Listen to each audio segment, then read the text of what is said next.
Hello दोस्तों, story line wise channel में आपका स्वागत है। आज की हमारी कहानी बहू अब रसोई अलग नहीं होगी, जो कि मीनू झा द्वारा लिखित कहानी है। आज तो हम लोग शाम की चाय मालिनी बहन के घर ही पियेंगे। ये तो कभी नहीं बुलाती, तो हमें ही जाकर धावा बोलना होगा। क्या कहती हो बहनों? मंदिर पर भजन कीर्तन के बाद वृद्ध महिला मंडली की एक सदस्य ने कहा, तो सभी ने उनका समर्थन किया। हाँ भाई, आज तो हम मालिनी बहन की बहू के हाथ की चाय पीकर ही मानेंगे, एक ने कहा। सबके घर तो जा चुके हैं, बस एक मालिनी बहन ही बची हुई है, दूसरी बोली।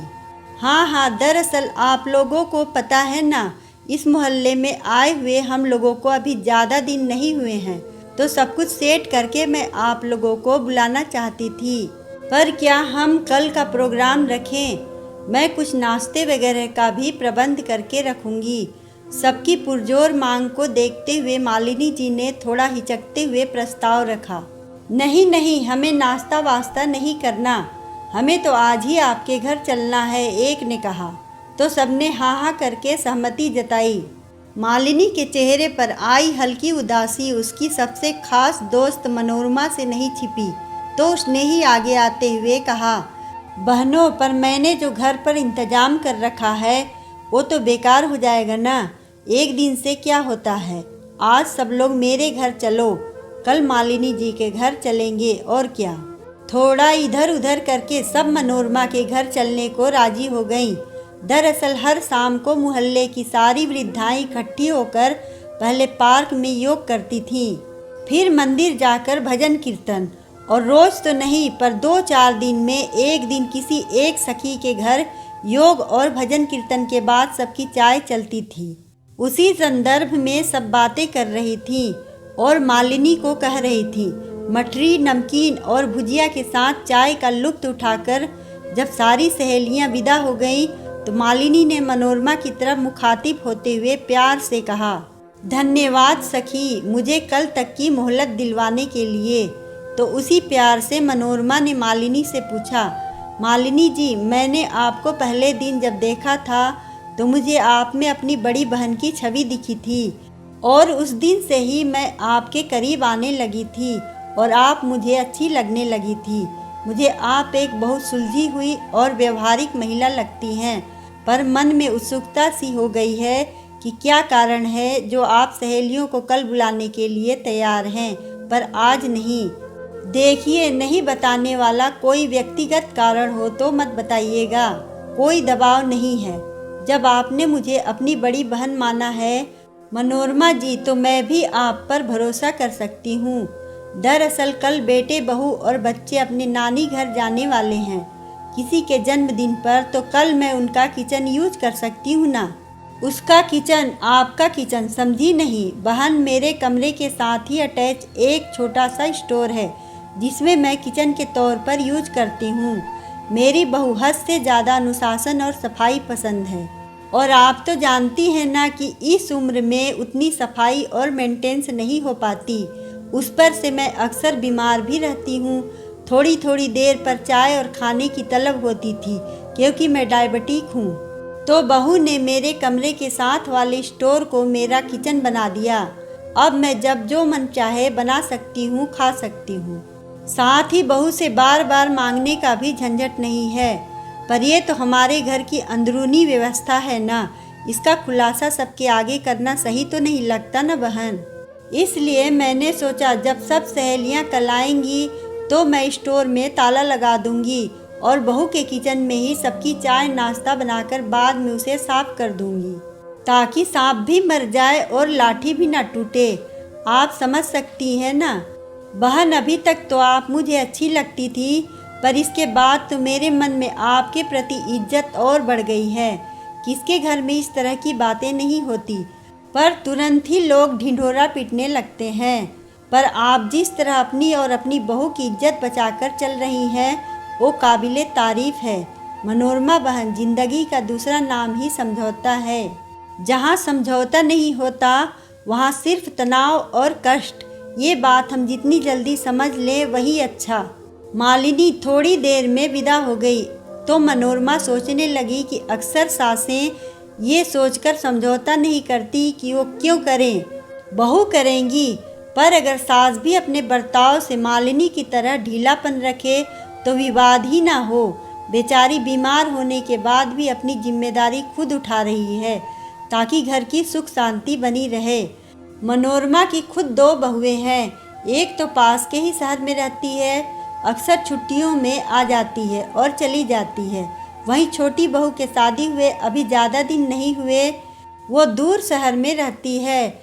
2-3 बार ही आना हुआ है उसका अभी तक। पर पहले पहल जब वो आई थी तो जो हुआ था वो मनोरमा के दिमाग में घूमने लगा। आज मम्मी जी खाना खा लीजिए ना, टेबल पर लगा दिया है। ये क्या बहू, हर चीज़ में प्याज और लहसुन। आप नहीं खाती क्या मम्मी जी प्याज लहसुन? खाती हूँ, परहेज नहीं है, पर इतना भी नहीं खाती कि हर चीज़ में डली हो। कोई नहीं मम्मी जी, मैं अगली बार से ध्यान रखूँगी कि कम डालूँ। पर बहू का हाथ दाल सब्जी में प्याज लहसुन डालकर ही बनाने में सधा था। कितनी भी कम कम डालती मनोरमा जी को ज़्यादा ही लगता। असल में पहले मनोरमा जी भी बहुत प्याज लहसुन का उपयोग करती थी, पर बड़ी बहू प्याज लहसुन बिल्कुल लेती ही नहीं थी। तो उसके आने जाने और उसके हाथ का खाना वाना खाते खाते मनोरमा जी भी नाम मात्र ही उपयोग करती थी, तो उन्हें पसंद नहीं आता था छोटी बहू के हाथ का लहसुन प्याज डला वो खाना। बहू मुझे आज दूध और ब्रेड दे देना। किचन की तरफ जाने से मुझे लहसुन की तेज बास आ रही थी। मुझसे सब्जी नहीं खाई जाएगी, एक दिन मनोरमा ने बहू को कहा। अगले दिन से मनोरमा ने देखा छोटी बहू ने किचन से सारा प्याज लहसुन ही बाहर निकाल कर रख दिया और बिना उसके ही खाना बनाने लगी। फिर अगली बार और उसके अगली बार भी यही हुआ, बिना लहसुन प्याज के ही खाना बनने लगा। पर छोटी बहू को आदत थी प्याज लहसुन डालकर सब्जी दाल बनाने की, तो बिना उनके जो वो खाना बनाती, वो उसके तो अंदर जाने में भी तकलीफ होती थी। मनोरमा जी और अन्य लोगों को भी उतनी पसंद नहीं आती थी।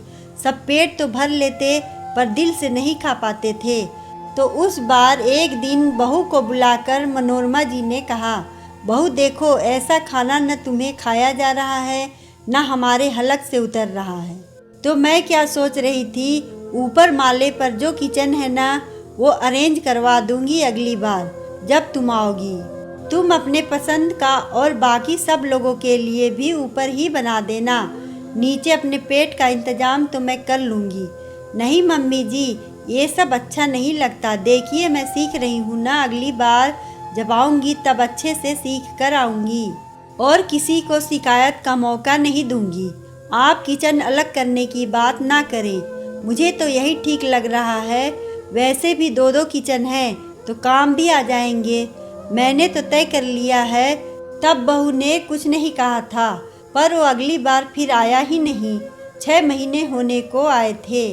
बेटा कह रहा था कि बहू उसके पास बोल रही थी कि किचन अलग करने की जगह मम्मी जी अगर ये कहती कि हम दोनों मिलकर खाना बना लेंगे और 2-4 बार मुझे बनाते देख तुम खुद ही सीख जाओगी और बनाने लगोगी, तो उससे ये ज़्यादा अच्छा लगता। खैर उसके बाद तो ससुराल यानी मनोरमा जी के पास आने से भी छिटकने लगी थी। पहले 2-3 दिन पर एक बार फ़ोन ज़रूर करती थी। अब तो कभी कभी बेटे से बात करते समय फ़ोन लेकर हाल समाचार पूछ लेती है। बस अब मनोरमा जी ठहरी सास तो भला कैसे झुक जाती या बहू को मनाती। पर सच कहते हैं लोग, जिसके पास जो होता है वो उसमें संतुष्ट नहीं रहता। मालिनी जी बहू के साथ मिलकर खाना बनाना चाहती हैं, एक किचन रखना चाहती हैं, तो वो तैयार नहीं।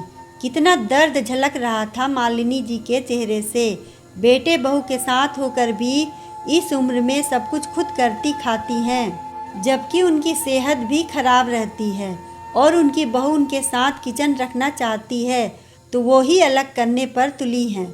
छोटे बेटे बहू कई बार उसे अपने पास भी बुला चुके हैं, पर उसी चक्कर में नहीं जाती कि वहाँ तो बहू का साम्राज्य होगा और वही प्याज लहसुन का चक्कर। छोटे कितने दिन हो गए तुम्हारा और बहू का चेहरा देखे, आ जाना एक बार। थोड़ी ही देर बाद मन में उठते विचारों के ज्वार के बीच मनोरमा ने बेटे को फ़ोन लगाया। एक बार नीना से बात कर लूँ मम्मी, फिर बताता हूँ आपको।